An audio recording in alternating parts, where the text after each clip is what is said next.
All right, everybody, welcome back to Everyone Needs an Aquarius. Dom, I need like extra sleep after this week, and I don't know if I have a problem too. And we'll talk about that later. You're a QAnon, right? Uh-huh. I'm a Kendrick non now. I think I'm literally have that. I've diving in deep into this beef, and we'll discuss it later. I'm diving into Reddit threads. I ain't been on Twitter X this much since back in the day. Fighting with cats online, discussing, debating, and it made me feel young again for a second. But I'm tired, because I've been up late. These diss tracks have been I don't know when they was gonna drop, so I'm pulling all night visuals to make sure that I'm up when they happen. I'm tired, dog. I'm tired. I put in my work. I did it for hip hop. How's your weekend? I was oddly very, very, very busy. Even last weekend was, busy, and I had a photo shoot with a couple of photographers on Saturday. I'll show you guys one of the photos that I just got back yesterday. So what was the photo shoot for? Just to kind of jazz up the game? Yeah. So, that's one. And then another photographer just sent me one. This isn't my favorite, but it's like, but that one makes you look kind of kind of look little Hamptonish. Sure, yeah. Like in the Hamptons, like I hang out in the Hamptons like that. That's the look it looks like. In my mind, I do hang out in the Hamptons and Martha. You're trying to make that reality. Oh, you know what? It gives me Summer House Martha's Vineyard vibe. Do you watch that? Allegedly. Okay, you can't do that. I do. Okay, I thoroughly enjoy it. I need to rewatch the episode that came out yesterday. I did not see yesterday's. I've not seen yesterday's. Okay. But I will say that I know y'all will be like, how did these even watch this random shit? Don't worry about it. Y'all stay out of grown people business. Dom, back to you at Summer House. All right. I really dislike the one little dark short girl. Bree. Yeah, but she's been getting decent. The last couple episodes, she handled the situation with old girl coming back to the house pretty decently, better than I thought she was, and now she's back. But the one little light skinned, little skinny chick, the singing dude, I don't know nobody's names, y'all. I just describe them by what they do. You know the little light skin when they think she cute just because she light skinned. You know what I'm talking about? That she really is getting on my nerves, like really. Okay, can I say something? All the light skins except for Shanice is getting on my nerves. Shanice is the one with the curly hair. What about old girl that's kind of from St. Louis? No, Shanice is the girl. Well, both of them, there's two girls kind of from St. Louis. Oh, I didn't hear nobody else say that. I just knew for a fact that, allegedly. No, the dark skinned girl's from St. Louis. She moved to Atlanta at 17. The main girl. She's from St. Louis. Yeah, nobody knows what high school she went to. I don't know either. I was going to ask you that. Okay. It's given Fort Zumwalt. I was just going to. Hey, giving Holt, Winsville Holt. Yeah, it's not giving St. Louis because nobody, when we were talking about it, like all the St. Louis people on Twitter about Summer House, and everybody was like St. Louis, like she's supposed to be from St. Louis, right? Yeah, because it was like she grew up with her grandmother. Right. So you could have grew up at your grandmama's house on the north side and was in the DSEG program and went to Marquette. Yep. Yeah. And then, but the other girl went to Lindenwood, the little light skinned, the one that was crying about because homeboy didn't want to holler at her. That was that had the daddy issue. When did she say that? She said that at the very beginning. She went to Lindenwood. Oh, R.I.P. No. That's not. No. You. The other one? Fountain. Yeah. No, Lindenwood Division 1 now. They big now. Okay. No. She went to and they pledged AKA here too. Oh, I didn't know that. I feel like I don't know. Yeah, so, but I saw her say that, and then I did a little deep dive and found out all that stuff. Okay. Yeah, but keep going though. But Alex. Which one? Alex is the tall dude that sings, the right? singing guy. Yeah. So just like old girl that was like first of all, Summer, I'm tired of you fucked, you slept with Alex. You slept with him. Stop saying Oh, you were inside me, like we're in 1852. I Okay. know. What It sounds like is so this? like juvenile. It sounds so Thine was juvenile. in thine pussy. You were in thine pussy, and I'm like, stop saying that. And I feel like what you were doing are trying to be territorial. And then I'm confused about her friendship with the girl that's supposed to be, I guess, that you said went to Lindenwood. I thought they just met that day. I thought Shanice invited her. So I'm just confused about everything that's happening right now between the light skins. So also, Bree was doing too much last season, and Carlton is just like, I don't know what's going on with you, but you just have no sort of accountability. Like she getting on everybody's nerves. Like I think everybody is just getting on everybody's nerves, and it's just really weird. Like this season is very interesting, to say the least. And yeah, because his old girl's been cool. Like she was getting on my nerves a little bit last year too. The girl was supposed to be from St. Louis. She was getting on my nerves a little bit too. Yeah, but I don't think she got a lot going on because she's pregnant. Well, so she's pregnant too, yeah. Yeah, she's, and so and then her husband isn't there. Cyrus, who I cannot stand, by the way. And so we'll see how this plays out. But it's definitely a key if you want a little laugh and a little black drama. Bougie and it's clean black drama, I would say. Yeah. It's not, ain't nobody throwing the table over. It don't give you that vibe, Like, yeah. Also, I'm trying to understand the dynamic between Amir and his girlfriend. Hey, look, okay. She seems a little jealous to me. No, she's very, very insecure about all these bad-looking black chicks that he's around. And then the other thing that is weird is you'll see why I said what I'm going to say about Bree and her boyfriend, the German dude. Yeah, I don't know why she keep bringing him around. He's just a wild boy. He's just a wild boy. But it's like I don't know if it's that he's white or if it's that he just doesn't know how to read the room and to realize. It's that European stuff. Like European, like you got to think that Europeans don't. When we go there, we may not be able to read the room, what's going on, because we don't understand the cultural vibes and stuff. Because he doesn't live here either. Oh, yeah, no. Watch it and see. Because okay, so when they do a flashback, you'll be like, now, why did you think that was okay to do that? Yeah, okay. This must be something else then. Yeah, it's something else. All right, man. This is something. Look, I know people. We all have our issues with this man, up and down. But he may have a great stand-up career or something going on, because I didn't know you can outlaw somebody's black card.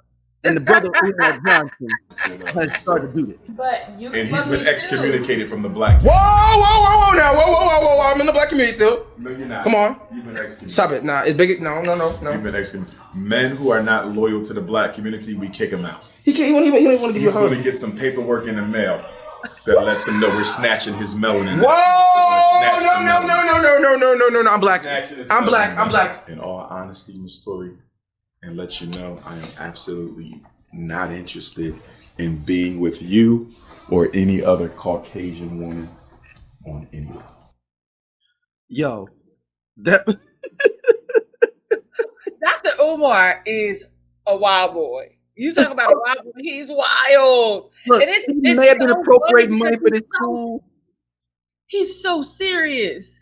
Dude, that dude said your paperwork will be in the mail. You are excommunicated. It is a lot of people that need to have that conversation. Oh my God. I've been wanting to have a board for blackness, like for real. Oh, I didn't. Umar, I don't know about. We may need to have different organizations, because Umar, you don't do too well with the money. You know what I'm saying, or whatnot. But we won't let you touch the money. But we'll let you be on the panel, but you can't touch none of the money for the organization. But this is amazing. That dude and that kid, he said, I have no reason to want to be with you. With you or any other Caucasian woman. And because Because okay, you know what? And here's the wild thing, and the reality of Umar too. Umar's not doing anything different than these other races. Like a lot of other. I always get race and what's the other one? Nationalities confused sometimes. But race or culture. Yeah. So they're very loyal to their race as well, like their communities, their nationality, whatever that look like, whatever you want to say. They are like that. They don't really mix like that, if we're completely honest, because everybody looks at it from that trajectory of like our bloodline. We want to be able to still exist, and it's frowned upon. Where I live, and I'm nestled in between this town called Glendale, where people can't drive. Car insurance goes up. There's a page. Y'all can search it on Instagram, and it show y'all all the chaotic accidents that be happening every day out here. But anyway, it's a lot of Armenians, Persians over here. They don't, and at one point I worked with a lot of them too. And we talked about things like that, dating interracially, and they literally said that I can't bring home a black guy. I can't bring home a white guy, even though they feel like they also have been conditioned to have a proximity to whiteness just because of their appearance.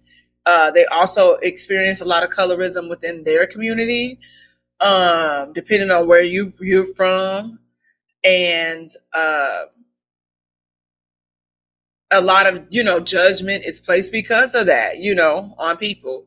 And so when you talk to other people, even working with, Hispanic people, Mexican people, it's the same conversation. It's true. Yeah. It's a thing that, man, I don't necessarily, I just want black people to have some form of solidarity. That's why I think it's funny about the black card, because I'd be like, it's cool. You don't have to be down, man. Like, honestly, we don't need to have you in our culture. Yeah, I think that's the conversation we had last night and not because you were a white woman, y'all. That's not I'm saying you have way other more ridiculous things that you could do. Just not having a white woman or a woman of the race is not even on the bingo card. Yeah, that's Dr. Umar's rules. But honestly, when we were having a conversation about the Drake beef and Kendrick, and what was happening last night, the concept of community oddly came up. And like my guy was just saying how, I don't know what it is that black people want. And I said, we don't know what each other want because there's a lack there of community and not knowing, what we stand for. What was this? How did this conversation start? Well, because I guess when we were talking about Drake and his lack thereof blackness potentially, and I was trying. I wouldn't even say blackness. I said cultural awareness. I was going to say. So, and if we're completely transparent, Drake has been very transparent about his lack thereof awareness. Like, you didn't grow up in a Baptist church. You grew up in a synagogue. You was wearing yarmulkes. You had a bar mitzvah. You did all these different things. You had money growing up to a certain degree. You were on TV. I don't know. It didn't really seem like he spoke too much about the struggle, but we know, like the Jews, like they have a community. Like they have it takes the dollar to leave their community like several years, whereas is for black people, it's like a couple hours. We talked about that before on here. Asian people, it might be like some months or whatever. And so I think it's he's wanting us to understand or say these things or say that we don't acknowledge his weakness when it's like it's not us. You got a black daddy.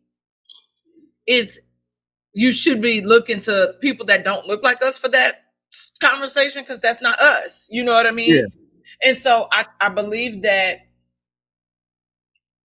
people can say that, oh, people are picking at him, but these were his words that came out of his mouth. That's true. You know what I mean? And so you can say that, oh, Kendrick is really these messing with white women on the low. My homeboy already told me, like, oh, he was messing with girls in the Palisades back in the day, blah, blah, blah. This is LA. That's not surprising. And not giving him a pass for his transgressions, not, but whatever. But I think that I think the conversation starts or starts to look like, okay, we say certain things, we do certain things. And I have to also remind people that there are a lot of people, a lot of our trauma, all of our trauma for the most part comes from white supremacy and the patriarchy. But you can't have somebody acknowledge that and then still try to uphold the patriarchy. It's weird. It's super weird though. It's super weird. And I don't know. I think also is that we have been conditioned to be so inclusive with people. Because just think about it. Every day it's like, oh yes, so-and-so said this. He can come to the cookout. No, the fuck he can't. He did what he was supposed to do. We talk about we don't gatekeep enough. And when I say gatekeep, I mean our culture. I don't mean career job things. I feel like, guys, if you have something that can help somebody else excel, please share that. It's enough for all of us to win. But I mean, culturally, we don't gatekeep things. Like I'm looking at captions on, for the Met Gala and seeing what these white publications are saying. And it's weird. And I'm like, you don't talk like this. Just like the whole thing. This is a perfect segue to talk about Vlad. Yeah. And him coming for Morgan Jenkins, which you just informed me is Rodney Jenkins, Dark Child, Rodney Jenkins, Rodney Jerkins. It's her last name. What? Because I follow Morgan. And if I see it's Jenkins, it's Rodney Jerkins, I believe. Okay. Jerkins. I think it is. Hold on, let me make sure. It is Rodney Jerkins, yeah. I was about to her name is Morgan. I thought her name this entire time was Morgan Jenkins. Yeah, Morgan so Jerkins. It is Jerkins. Her name is Morgan Jerkins. But a lot of us have been very vocal about Vlad for years and his entire brand, just like a lot of these other rap hip hop pages are ran by white people. And y'all a problem for the culture. Y'all start a lot of gossip. Y'all start a lot of drama. I have so many pages that are blocked. And y'all, it is literally what Kendrick says about Drake, where y'all are perpetrators. Y'all are, what's another word for that? Culture vultures. Culture vultures. Yeah, that one. I was like, it's something with a bird. See, the thing is, I think that like, okay, when black people are galvanized on one thing, I think you just get out the way. Like, it don't matter what it is, just don't get in traffic. And Drake, Vlad, any of these people didn't understand that you just got to stay out of traffic. You'll be fine next week. It'll be fine next week. Just stay out of traffic. Like, because Vlad's initial statement was not wrong. But it's the fact when he went in and started tagging Princeton and all that. This is how you talk to your at Princeton students. Now, if y'all want to have a dialogue, because to set the table for people that may not know, so DJ Vlad, everything's going off with the Kendrick Like Us, and Vlad tweets out, it's cool, but I hate the mix. I mean, it's a rap battle. I ain't got time for no fucking mix. Whatever.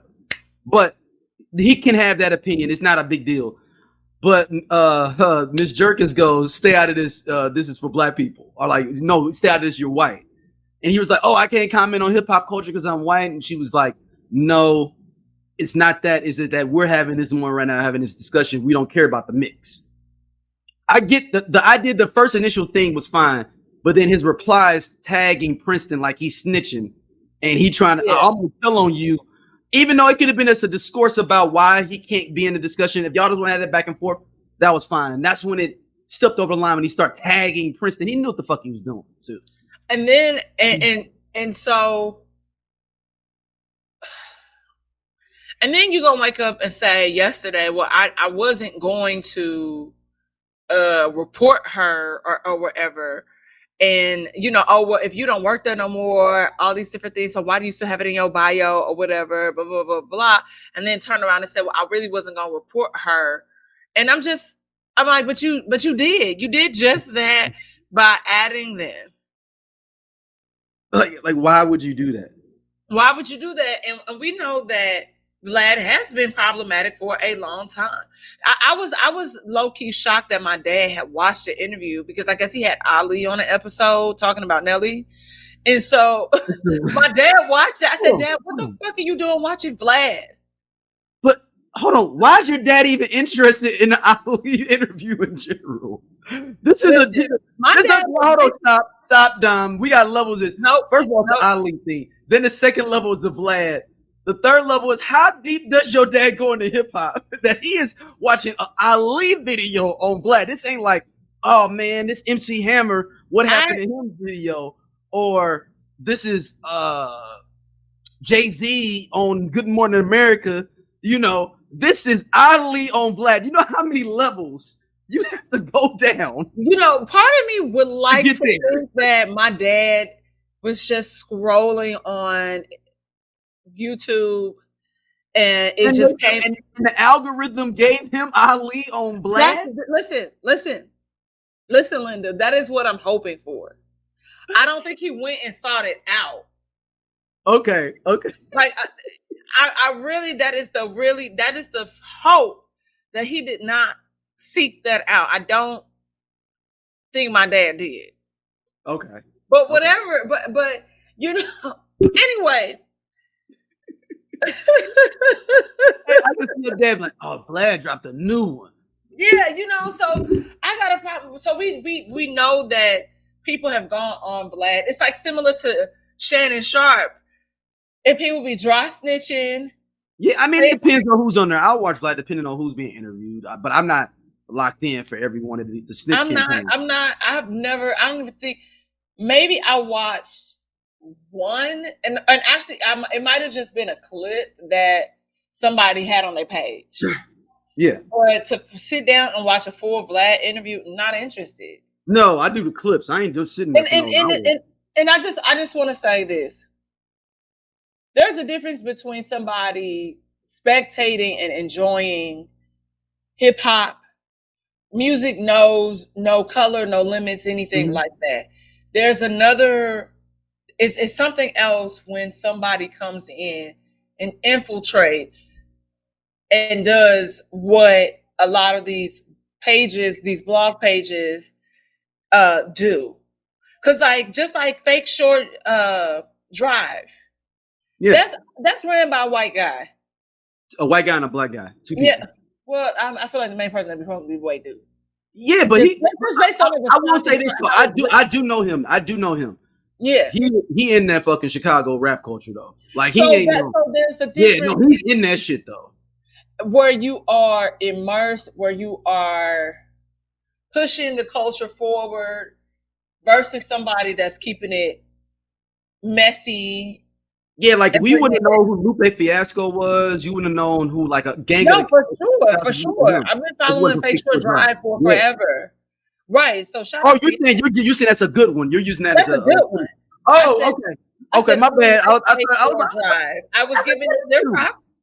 Okay, got you. Fine, we good. I was like, what they do? I was like, okay. No, they do nothing. I like them. Yeah, okay.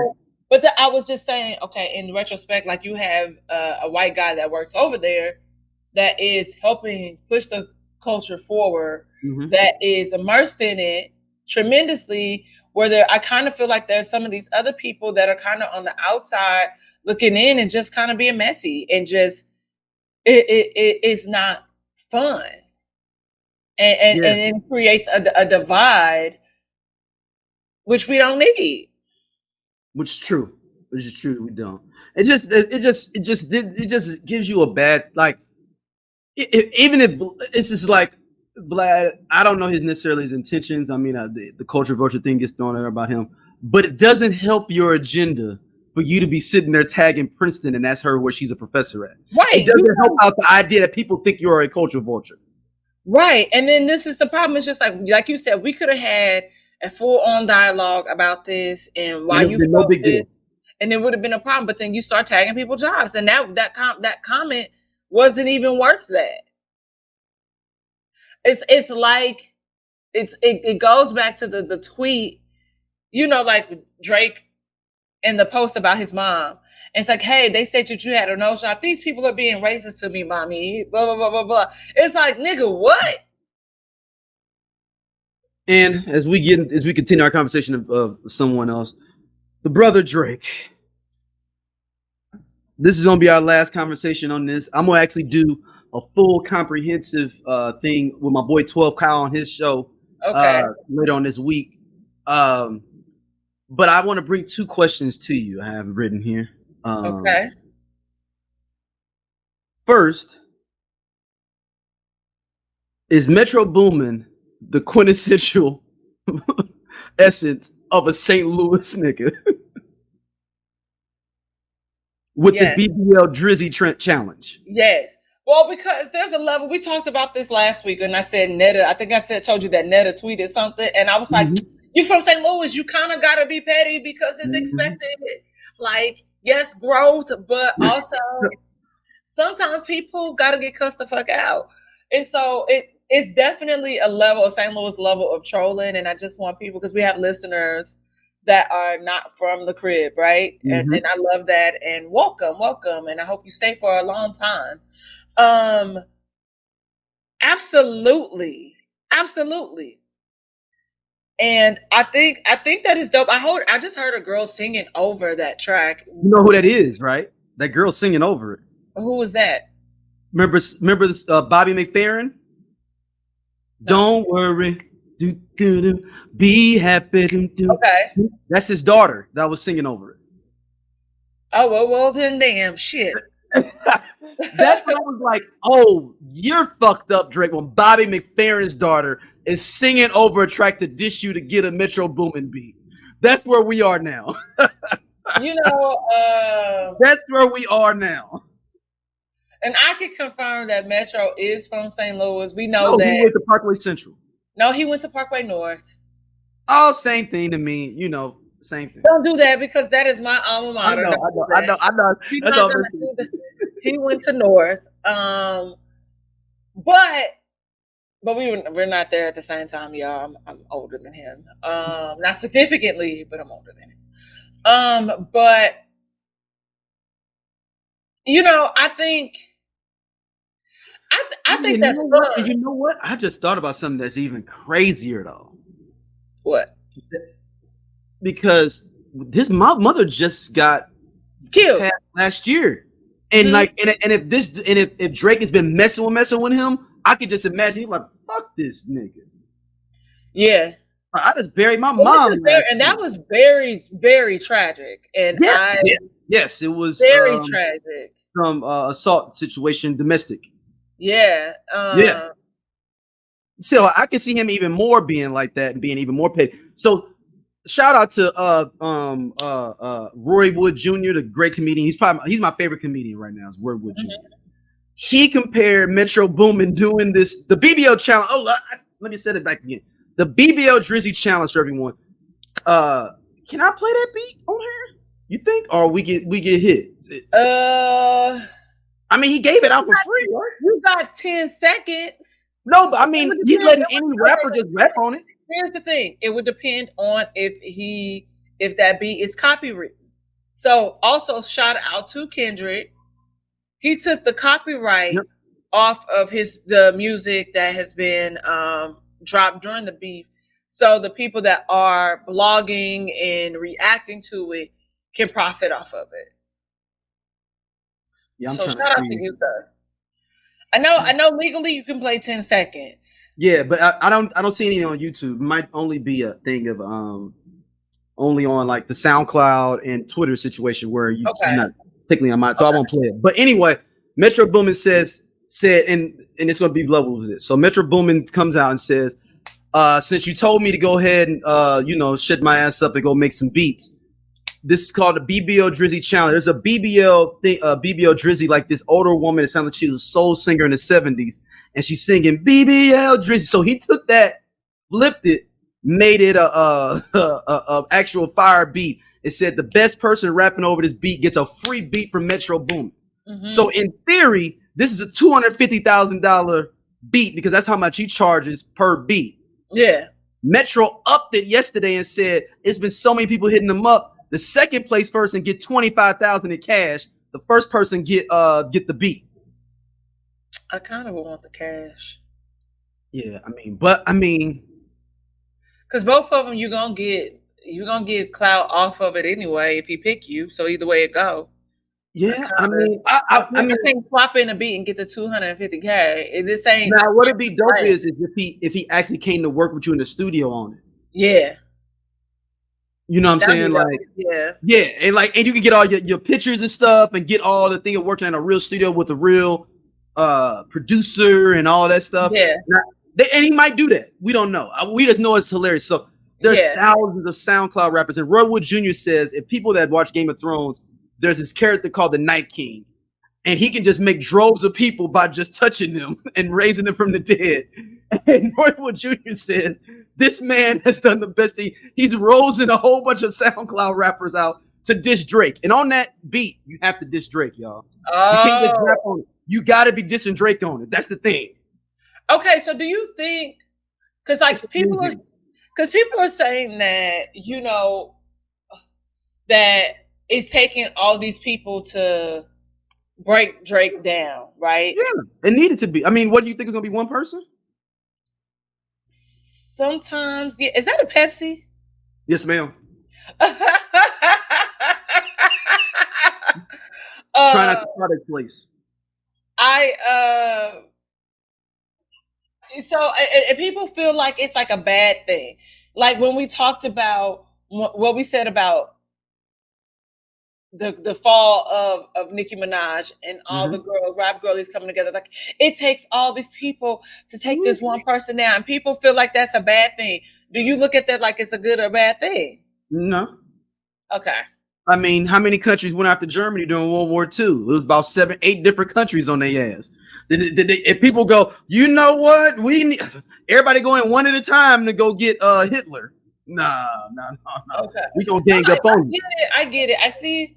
And he's done that to other people too, though. So you act like he's not been the only one that's not. He's done stuff like that too. So yeah, I was gonna also say that hopefully this does not turn violent or chaotic for real. Because no. I was about to do a news report. Go ahead. Shots were fired at Drake's property today in Toronto. It is. I got news on this, my Canadian friends, so I got an update for you. We are not sure if Drake was home, but there was somebody that was shot and that is in serious condition. But we don't know, if it's tied to. It's not. I'm gonna tell you. I got an update. So I was going to say some other robberies. No. I know directly what it is. They said it's OVO has been beefing with this other called Fresh in Toronto. Supposedly somebody from OVO shot at one of them like a week or two ago. And this is in retaliation. This some Toronto shit, y'all. This ain't got nothing to do with Americans. They got, what'd you say one time before, Dom? Like, let them deal with their business over there. We deal with our business over here. This is nothing to do with America. This OVO and Toronto people beefing and shit. So okay, it's almost like they use this opportunity. Like people ain't gonna know who it is, but the people they've been talking shit then. Okay, that's fair. Yeah, but also in that area there was another string of like robberies and break-ins that have happened. So I felt like there was a news station that also mentioned the current rap beef, which was very irresponsible. And ethically, I feel like you can get in trouble for that.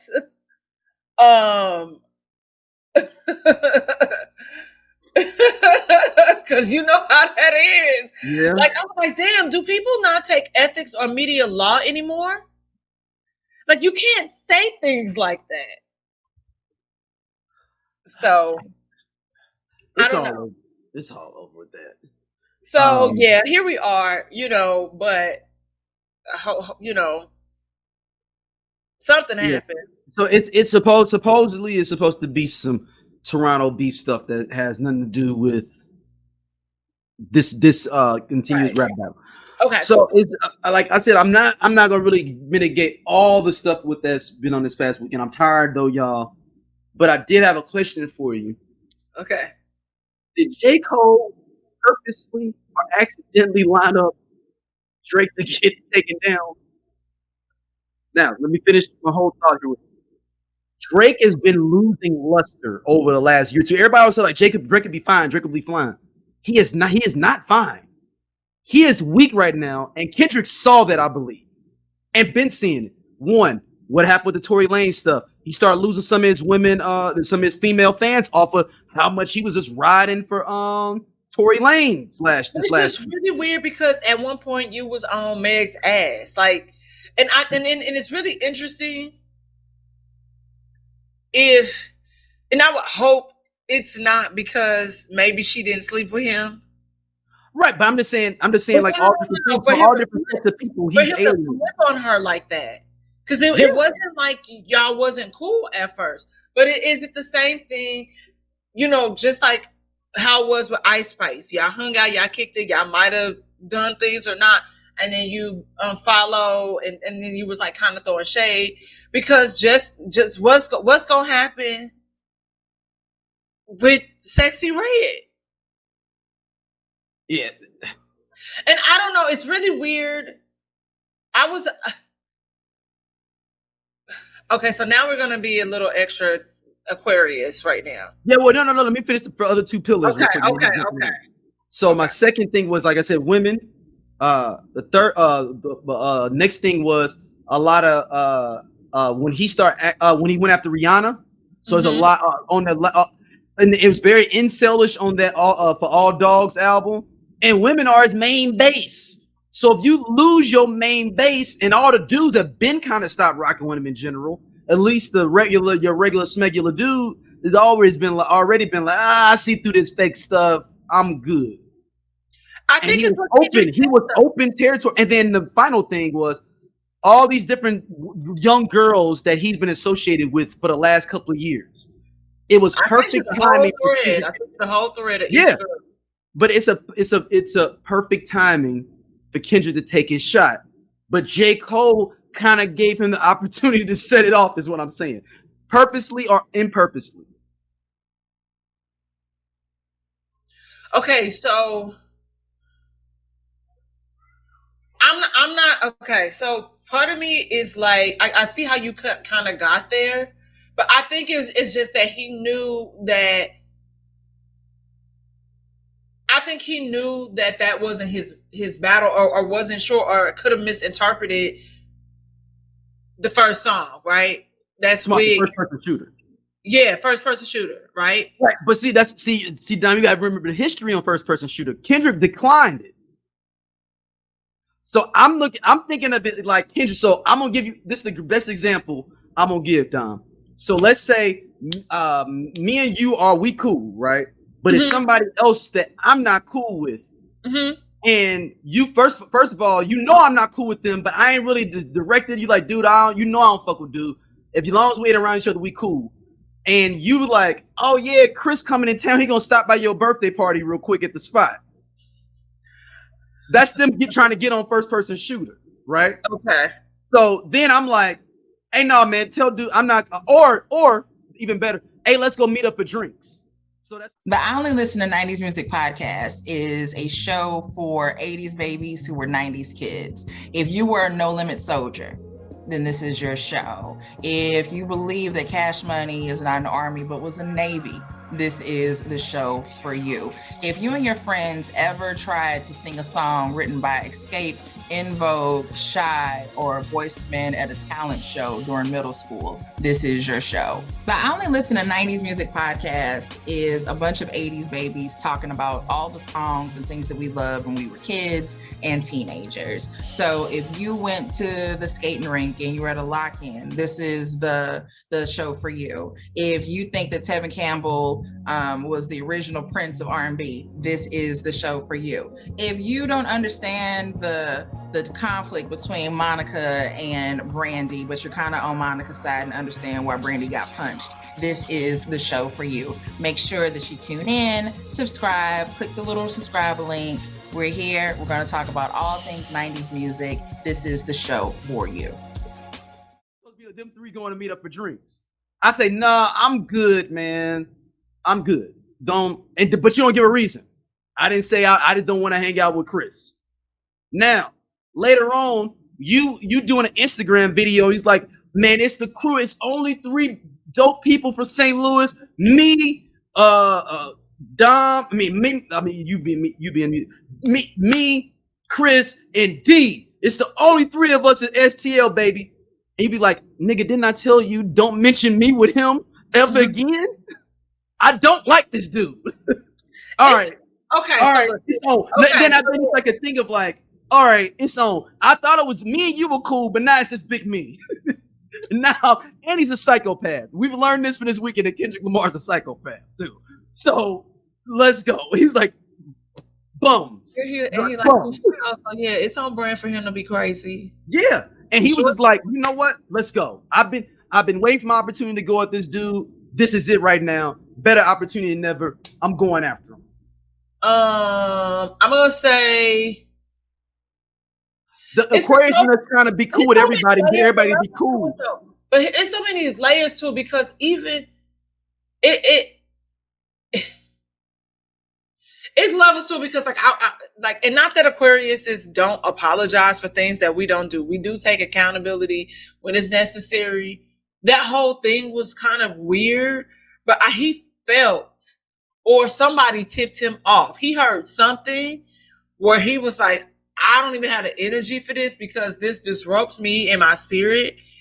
And I'm gonna have to bow out because I can see. No, I'm talking about the original, the whole thing being set up in the background. That's what I'm saying. And he intentionally did it by trying to get everybody to be cool. I don't think it was that. Or he lined them up and did it on purpose. Like, hey, we ready to get this dude about this motherfucker, but I don't want to be involved in this shit. You know, I don't do this shit. But I'm gonna jump on this track and bring your name up. You just slide on in and do what you got to do. I don't know. He either did it on purpose or accidentally. It ain't no other way. I'm going to say accidentally. Right. By trying to get everybody to be kumbaya. He tried to get him on the track with him. He tried to get cool, have everybody be cool. And that's what I'm saying. He got him lined up. Okay. Is it this? Okay. My second layer, my last layer, Don, my last one. Okay. Schoolboy Q told J. Cole ahead of time that you need to get out now because this dude's gonna nuke on him. So it makes it even worse that J. Cole didn't tell Drake. Hey, because we be like, okay, look, now we do some shit like, okay, wait a second. I ain't in that. Yep. So I'm going to duck for cover and y'all can handle that. Yeah, exactly. He ain't warn him. He ain't say nothing. All this stuff was going to happen. Or told him, like, dude, you know, or here's the thing. He could have, but that ego, that Scorpio ego, might have got the best of him. And he was like, shit, no, I'm mashing the gas. Yeah. So he might have really lined him up then and knew he was gonna be like, Kendrick ain't gonna do nothing. And so, but here's the thing. Okay, so I had sent you a live, and I don't know if I didn't know if you were. It didn't come on when I clicked it, and they didn't have like a recap of it.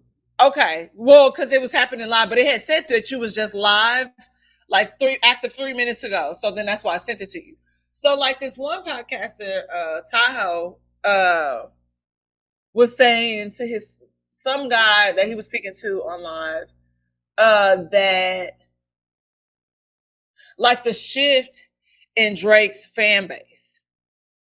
And what it reminded me of is the shift in Ye's fan base. And he was very saying similar stories. They're very yeah, similar very, stories. very, very similar. And so he said like he said I was at Drake's show in New York, and he was like the majority of the people in this audience was white. Mm-hmm. I was at Drake's show out here, white and brown. We were speckled through there, but also niggas ain't quick to pay $1,000 for a ticket either. I don't think that show. I'm sure that if you go to a Kendrick show, it probably might look the same way though. But the feel of it might be different. To me, that wasn't worth $1,000. I didn't pay for the ticket. Ours were comfortable. We had amazing seats, but it wasn't worth that. Mm-hmm. And then it was $1,000 for the seats that you had. Damn. Them seats in that area was going for that. Motherfucking not Larry June. Larry Jones, my dude. I like him. What's the other dude? Who baby mama is from the other podcast, Good Moms, Bad Decisions. Freddie Gibbs. Okay. Yeah, Freddie Gibbs was like sitting next to us. I like Gibbs too. Yeah, so I think I don't know. I think there's this weird shift that happened, and I said the same thing. I've said it here several times. So you know who that girl is on Good Moms Bad Decisions? That's Freddie Gibbs' baby moms. Well, I know who her mama is. Her daughter. No, her daddy is like a big time. Yeah, but I know who her. I know who her mama is because of makeup. Oh, Eric Dickerson, the ex LA Ram. He was like the leading rusher almost of all time in football. See, her mom created Beauty Blender. Really? Yeah, her mom created Beauty Blender, so she was doing makeup. She was doing makeup back in the day on the sets, and was coming up with like the technique, and so she was using the sponge, where a lot of people was using brushes to lay that base. So she came up with Beauty Blender. Okay. So they were okay. Shout out to them. I did not even know, but I know that she is Freddie. That's Eric Dickerson's daughter as well. So yeah, because that's Erica. Yeah, Eric. Erica. Yep. I had a homie that briefly dated her. That's from the crib. So I don't know. I think that. What's your idea? But so you don't think? So if Drake did, somebody's got to do a documentary on this at some point, like 5 to 10 years. It'll be a 30 for 30 on this for sure. Yeah. Because I think honestly we're seeing the downfall of Drake, like in a real way. I don't think. I'm telling you, in a real. No. It's not. Is okay. Do you think Kanye is a part of our culture now? Kanye. This is the thing. Kanye is a figment of our imagination. Okay, he's not real. I don't know who you were speaking of. This was a moment where it was like something big happened, and yeah, I don't know. It's not that, because there's still niggas that fuck with Ye like that. So it's he's on the fringes, but it's still on the fringes with niggas though. But we don't fuck with him like that because we know better. But that's the thing. I think here's the thing with Drake. He's not going to be culturally relevant anymore. I'll say that. No. I don't agree with that. Because I feel like Drake, even after this, we know that allegedly, and I'll explain why. Mm-hmm. Allegedly, you remember Drake was supposed to be on a break. He wasn't, which also I don't understand how you were on tour because you were having stomach issues. You said you were like dealing with like stress and anxiety. I don't know how BBO Drake. So that could be that, but he never disappeared long enough for a recovery time if he was getting more work done this time, right? So with that said, this is going to force Drake to go back into the booth. This is going to make Drake prove himself to us. He's not going to take a break. He's not going to sit down. He's not going to let this blow over. His ego is not going to allow that. If anything, it is going to put Drake, make him put pen to the paper, because that's always the controversy as well. Is he really writing? Was Quentin really writing for him? We are about to see Drake try to evolve. But the problem is, go, keep going. You got more? Walk with me. Okay. And I think, I said that Drake hasn't evolved with us. Mm-hmm. We might see something a little different. See, in general, I will get you on that. But I think if he does, he's in a trick bag. Kendrick has played him kind of like how I look at it as like military wise. He put him in a splinter, as they would say, where different sides of people will put you in the. So if he does evolve doing, I was like, all reason you're doing that is because Kendrick was getting on your ass about not having no good music that make you think or do other kind of stuff. And if he doesn't, they'll say the same thing, like, dude, you ain't evolving even after the Kendrick thing. So he sat and kind of stuck in this certain one place. The second part about it is, who's going to want to work with him? He named half the dudes he worked with and said, this is what he be stealing from you. So now you have to, but how do you look to the culture if you work with Drake after this, after you've been called out? And that's fine, but because it's always going to be somebody that is going to need a bag. So there will always be somebody that will compromise. To me, it doesn't make sense for Ty Dolla $ign to work with Kanye. It doesn't, because you were a thing before, and it really hasn't. He didn't have that Ye money yet, though. He didn't have the Ye money. If you're talking about all the people that Kanye could work with, he's not working with none of the cats that's got real money, like where they got money. That's what I'm saying. I get it. So there's going to be somebody that is going to look for a come up. Now, whether or not that changes the trajectory of their career, I don't know, because to me, it didn't make Ty Dolla $ign. I haven't even heard one. I haven't even heard Vultures one yet. Like it's just not on my roadmap. It's not on our. But we can't relate to it because it's different. So I think for Drake, what will also may potentially happen if he were witty. Okay, the people that you typically tend to work with. This might be the time you get in your SoundCloud bag and discover a new producer. Because I'm just saying, a lot of DJ Mustard was a dude he worked with. He did the diss track for you on you. Yeah, but I also Metro Boomin produced all your last album almost. You're in a battle with him now, and now I was explaining can't deal with you now because Metro is the producer. So here's the question. Here's the question that I posed yesterday. Yep. What happened where nobody is fucking with you? What happened? That happens all the time. No, but there's something there where it's not just a loyalty thing. No, of course not. It is. So it makes you wonder what happened behind closed doors to one person that aired it out, then something which could have been low key. He could have did something similar to somebody else. Because we know it ain't we know it ain't the pedophilia, because niggas not gonna turn the other cheek for that. It ain't that. Turn the other cheek for that. So it's not that. No. But what did you say? I think some niggas are fake and trying to get it back, like you said earlier, Dom. I think some people took the risk of like, well, he be stealing your style. If you come in here, he gonna steal your style and everything you got. Yeah. And you be like, well, dang, okay, maybe I could use that and boost myself, and then he's gonna take my style, but maybe I can use it and generate something for myself.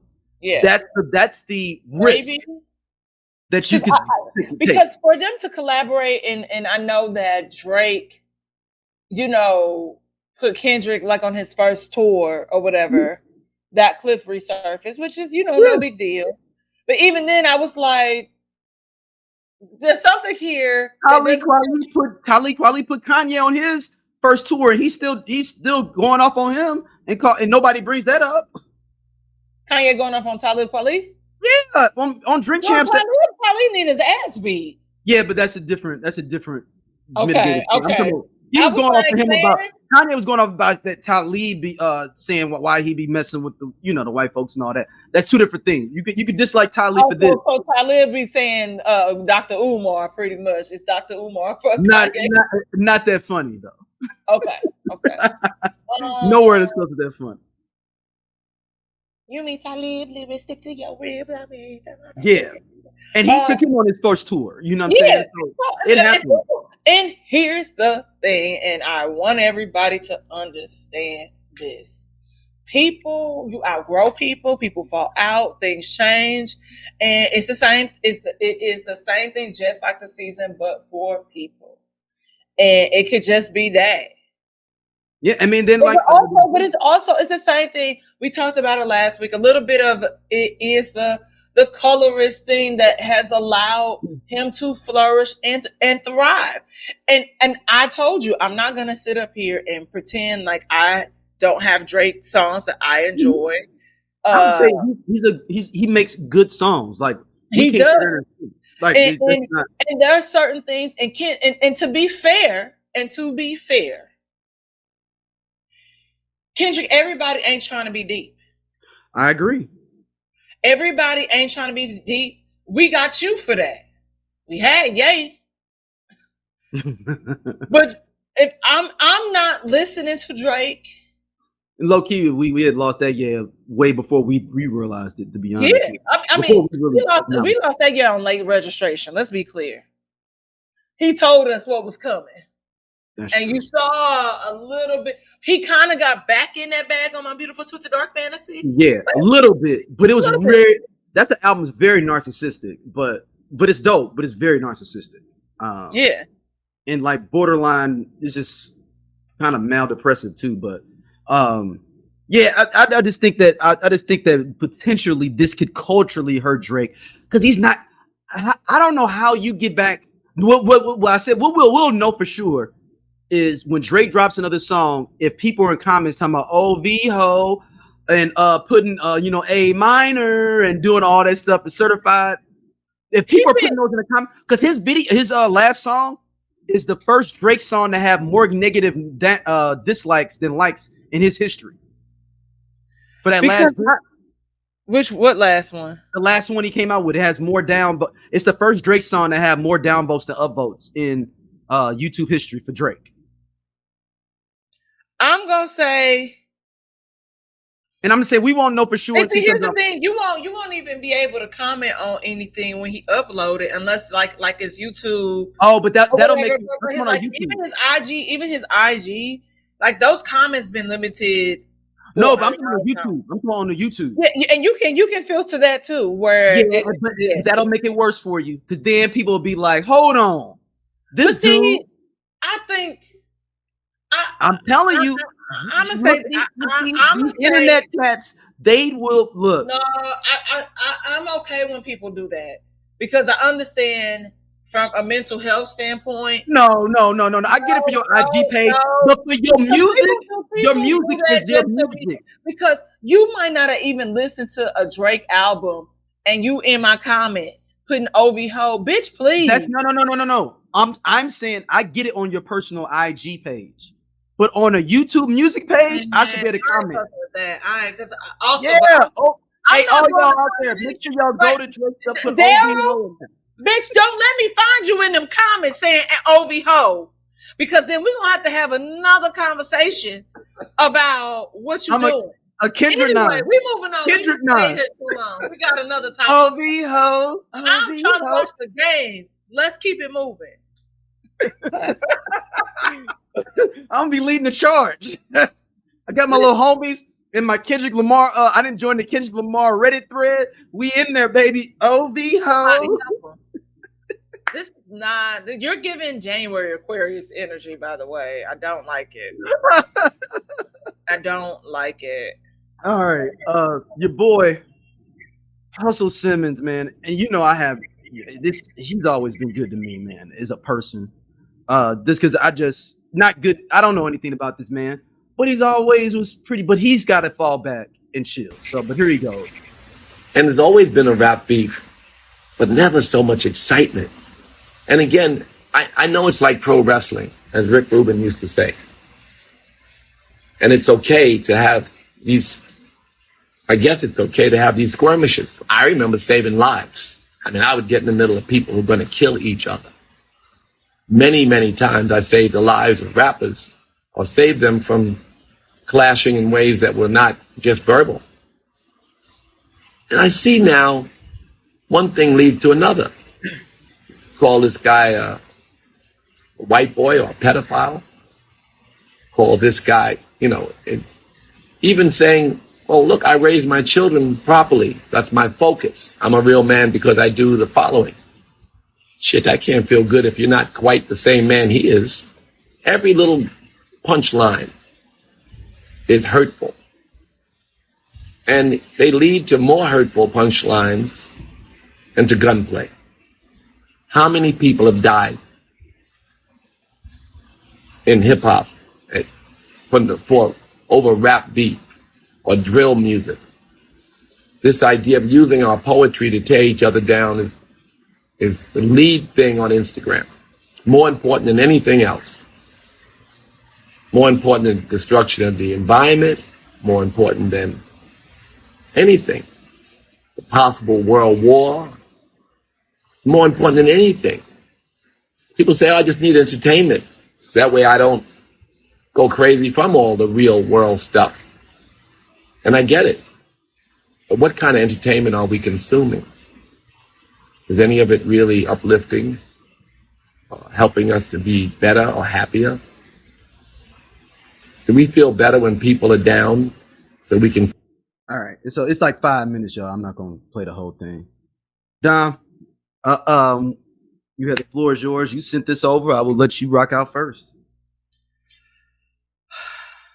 Right message, wrong person, wrong sender. Thank you. All right. As recent as like a few weeks ago, we reported on Russell Simmons being served papers in Bali in the middle of a yoga retreat, as he needs to answer to another charge of him being accused. Well, he wasn't charged, but allegedly civil suit regarding rape. Russell Simmons in the recent years has not had his nose clean regarding the Me Too movement. He was able to drop. They were able to drop one case, but there were more women that came forward and said that they were assaulted, harassed by Russell Simmons. He also has not had the best relationship with his children, bullying and not being the nicest, the kindest to them. I do think that he is right in what he's saying regarding things are leading to gunplay. But then in the flip side, I'm sitting here looking at him saying pop meet ghetto because you are one of the originators of hip hop. I know you're not cool in the gang. What's hip hop? Hip to the hip hop. Don't stop the rocking. Sugar Hill Gang. I have my gangs right. My heels. It's all right. But innovators of hip hop, and so you've profited off a lot of the violence and the gunplay, sir. And I know that people are allowed. We say this all the time. People are allowed to evolve. People are allowed to change. But this world has afforded you a lifestyle and a retirement lifestyle that you can now remove yourself from and take a step back and say, oh shit, this is what's happening. Yes, you could have stopped certain things from happening. Anybody that interjects themselves in the middle of chaos and drama can prevent certain things from happening. But I don't think this is a conversation you should be in. Then y'all saying no, Diddy's a good man. Nigga, where? So I don't want to come across as judgmental or anything, and which is why I said what I said. People are allowed to grow and change, but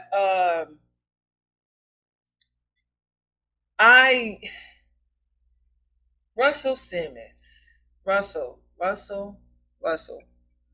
because even with Global Grind, there was people working there that were abusing their power there. So, and then you won't even really come back to the States. Like, I saw a picture of him one time with, like, I think it was like Dave Chappelle and like some other people, and I was like, oh wait, so you copping in and out? When did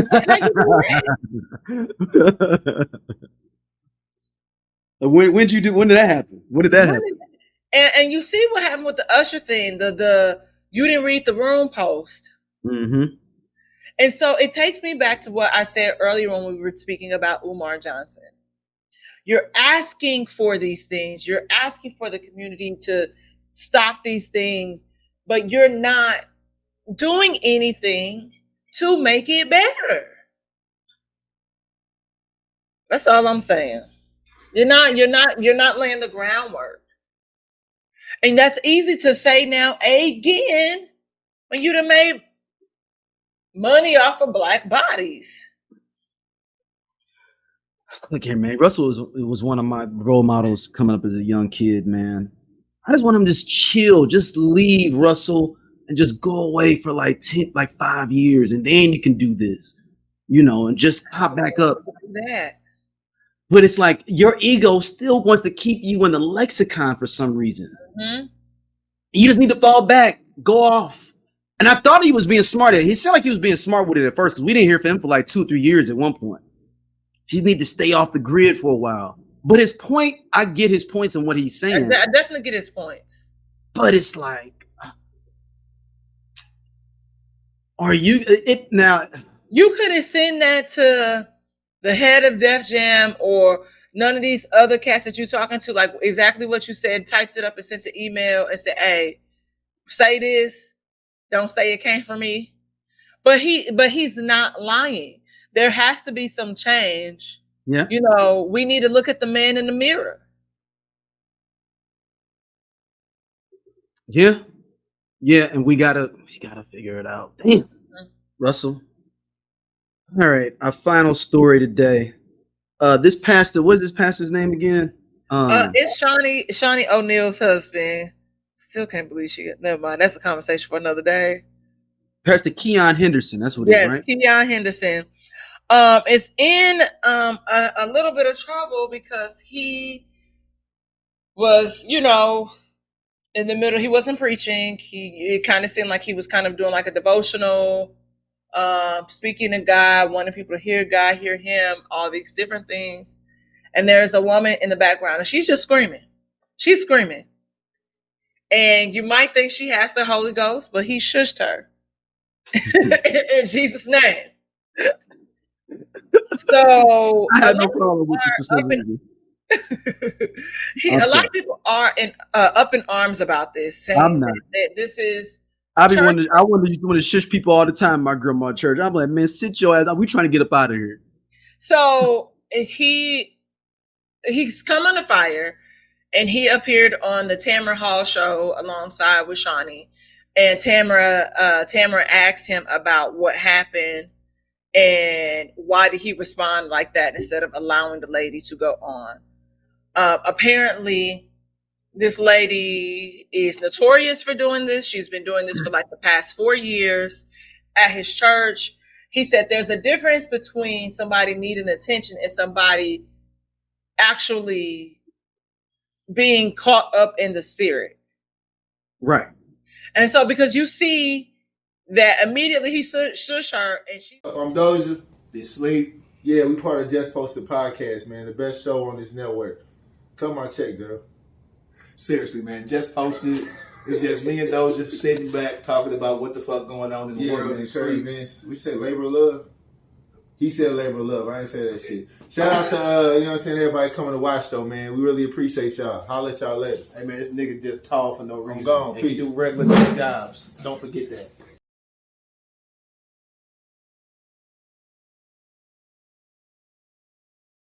shut the fuck up.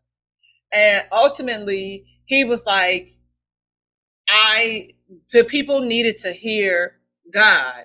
They didn't need to hear her. She is a distraction. Apparently, they've had conversations with her for the past 4 years about her behavior privately. From him having a conversation, ushers having a conversation. She's an habitual line stepper, basically. She's yes. And so also don't know how you letting her be in the choir, because she was in the choir. And he went over and was like, shut up, in the name of the shut your mouth, in the name of the Father. Oh, wow. The Spirit.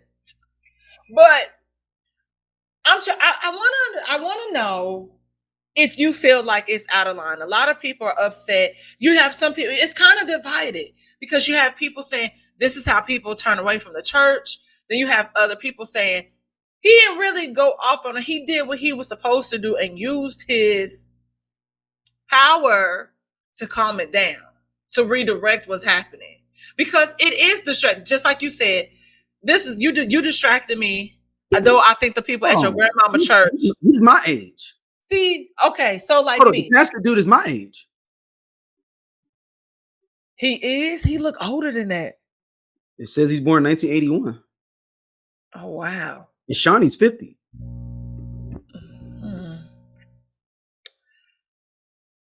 Go ahead. Keep going. So, with that, it ain't a huge example. I just thought he was older. No, it ain't. Look, shout out to you, Pastor Keon. I would do the same thing, player. He appears older than that. Like his. At least that's what it says on here. That could be wrong. I don't know. And so ultimately, he had to get married because black churches don't like when their pastors are not married. Mm-hmm. Yeah. And so ultimately, which is also interesting, but whatever, I get it. Niggas be whores, but they still be whoring when they married, but that's neither here nor there. Let me speak it through my church hurt and trauma. But, a lot of people, some people are agreeing with how he handled the situation. A lot of people are upset at how he, him telling her to be quiet, because other people are saying, well, you don't know if she, was in the spirit and really feeling what you were saying, what you had been singing about, what you had been preaching about. And so who are you to come in and say that she's a distraction? So what is your take on that? It's a touch and go thing, man, because I get it. I mean, I get people being upset. I get everybody like looking at it like, oh man, we shouldn't be talking like that. But this is a habitual thing. And it was just caught. And he said, like, it's a hard thing.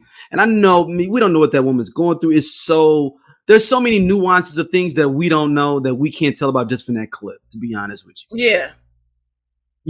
I mean, is he supposed to let the woman just keep shouting during the service? Like, what is supposed to be the action? Or someone else like, hey, can somebody, maybe he could have went like, hey, brother Simmons, can you go over there and help out, such and such, and make sure she's all right? That's probably been the best option for him to do. But if you're in the middle of trying to break down something, you're in the middle of talking and somebody is screaming like, man, be quiet.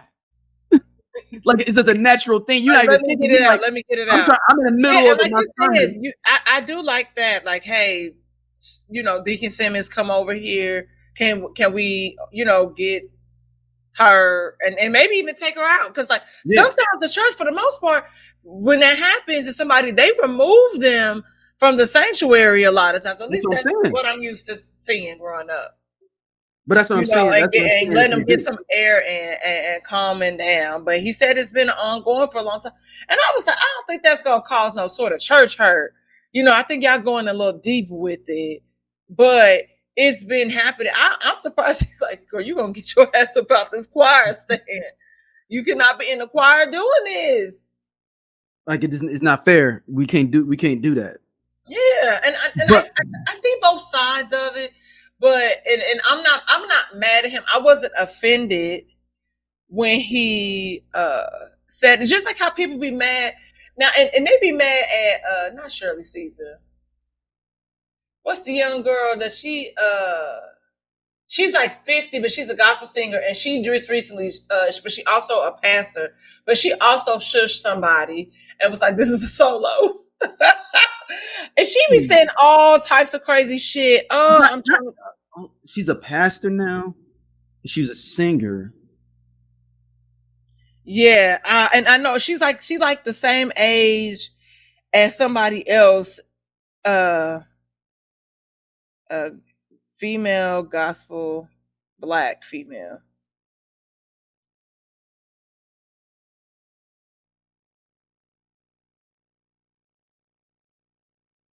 I hate this AI thing. What you mean? What part? Because it's like I can't turn it off. Like I want to turn it off even on my phone. Like Google is doing the same thing. Tasha Cobbs. People mad at Tasha Cobbs, but she said a lot of controversial things, so and rightfully so. But people was mad when she did that, and she pretty much shushed a lady and was like, "This is a solo," and I don't need all the extra rah. Tasha Cobbs. Okay, so it's Tasha Cobbs. Okay. Yeah, it's Tasha Cobbs. Yeah, I don't know. I mean,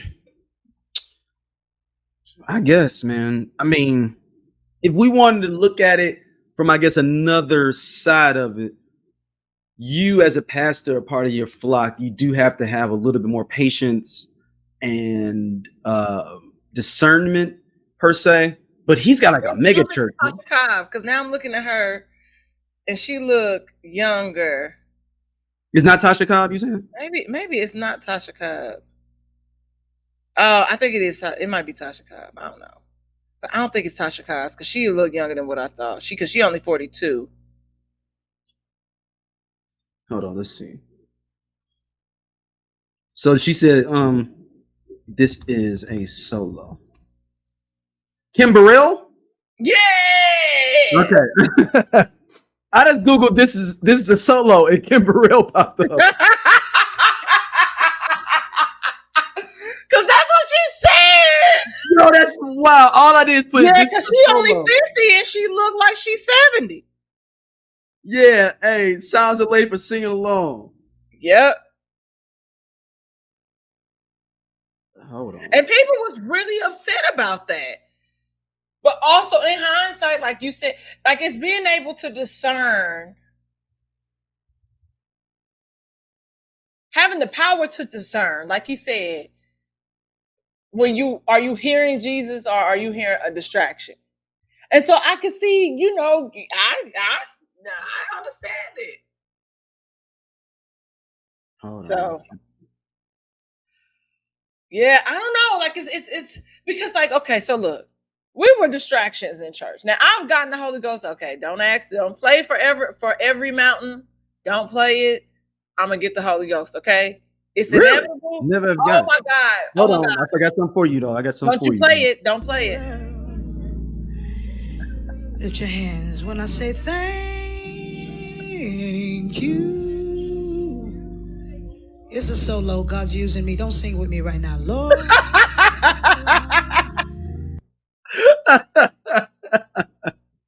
Listen, it's a solo.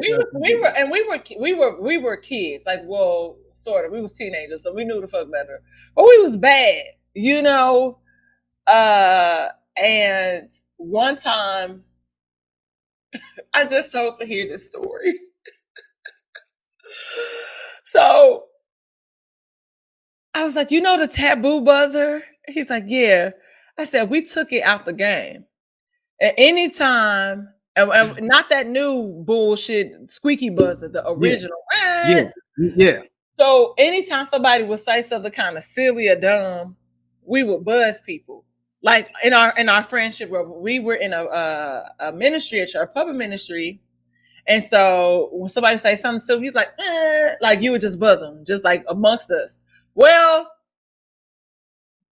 someone had the bright idea to bring that buzzer to service.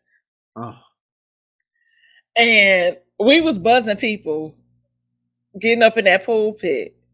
And we buzzed this one lady, Miss Chambers Hunter. And she was like, good morning, church. Could she hear it? Everybody heard because he was looking around. But where we were sitting, it wasn't a lot of people. So it wasn't like somebody could turn around and be like, it's right here. Yeah. So the whole service, people was just trying to figure out where this buzzing was coming from? And we keeping a straight face. We only did it one time. If I remember that time vividly. Yeah. So it only happened that one time at church. Oh, wow. That's funny for real. Damn. Yeah. Wasn't. It was bad. Oh yeah, y'all was wild. It's so crazy.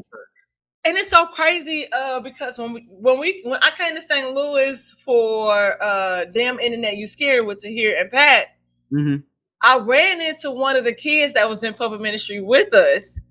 And what was it, Labrell? So he and Janelle being there too, we was all in this ministry together.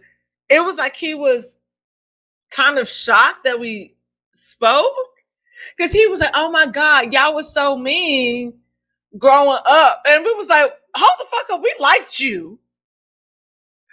Now, everybody else was corny, but we liked you. Y'all was ministers for real. I think that is the craziest thing. And I think I've had that conversation with people and I was like, oh, you were kind of mean growing up. But I really didn't interact with him like that because he was one of the taller kids. So he was like on the back row with like us talls. And so I felt like you was cool. Like you was cool. So yeah, we might have been mean. We might have been mean. Yeah, we might need to have a serious conversation like that and apologize to Miss Adams. Like, yeah, we might have ran some people out of public ministry. We was very cliquey too. We're still very cliquey to this day. What church was this? Antioch Baptist Church. It's a historical landmark in St. Louis. Yeah, but Antioch, I've been to Antioch before.